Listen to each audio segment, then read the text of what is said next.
Don't be alarmed. Yes, it is I, Yaga. Now gather close, for I have a story to tell and a suspicion to indulge. I came to this empire at the behest of my now estranged kin, Yova. I stayed for the Black Phoenix. His legend is well known. The way he traveled from the far reaches of his land, narrowly escaping the servant beasts by sacrificing his mount. The way he seized the throne in the bloody, beautiful way of the Ardescan people. The once baron, who loved him so desperately that he dared imprison the king. The loyal subject who laid down his life to save him from the prophecy. The once baron, who loved him so desperately that he dared imprison the king. The loyal subject who laid down his life to save him from the prophecy. The consummate way that the king then laid the baron low and executed the man who dared impersonate him. Exquisite, bloody reign was unfathomably resplendent. It was my fervid pleasure to be called upon to do his bidding. I didn't take heed of the prophecy administered by the Fey woman. The Morrigan's words did not worry me, for his majesty stood apart on the battlefield. His sword danced on his enemies with combined grace and fury. The fire in his eyes cast a wide net, capturing the attention of all those around him.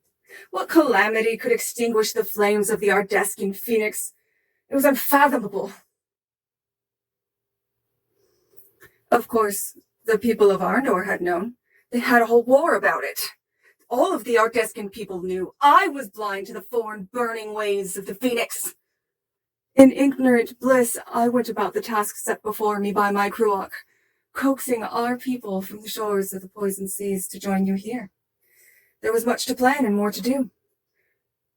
Anon, the king returned from his foreign war, borne on his shield and motionless.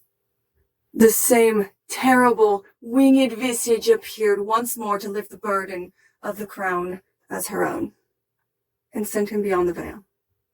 The king was dead. Long live the queen, Alana Devereaux, and her husband, the very one who dared attempt to save the king's life in the first place.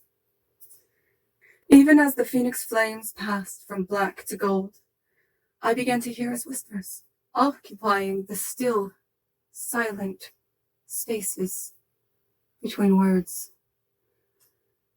Sir Samael Juraknian was not resting easy in the afterlife. His calls grew ever stronger when I became Kruok. The very fabric between worlds began to fray as he demanded once again the subsidy of Eidermar promised him by the first Kruok. So, I gathered all the riches and peoples of the poison seas and marched to the Fey Wilds, intent on taking hold of the veil from any other who might try to mend the break.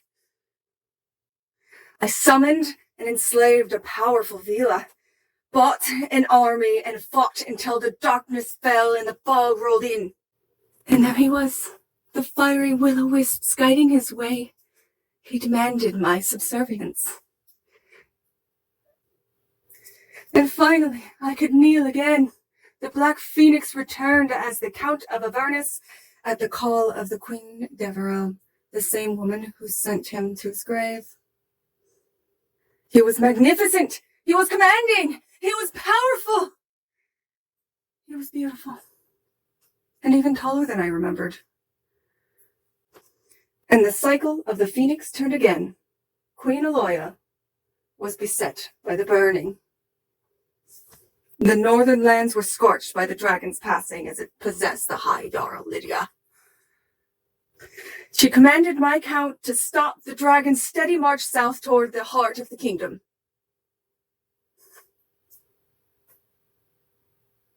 And he lost. He failed me. I was angry. How could he fail to protect us? He failed me. He failed my people, his people. And the dragon continued south. As the fires reached the poison seas, I gathered my people and I fled. I sought the protection of the very one who commanded him even in his death, the Countess Alana Deborah. Don't you see?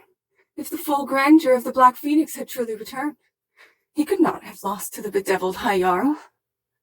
I submit to you that Sir Samael Draknian never fully returned, while the Queen Alana's, the Morrigan's power brought him and kept him here. He didn't stay.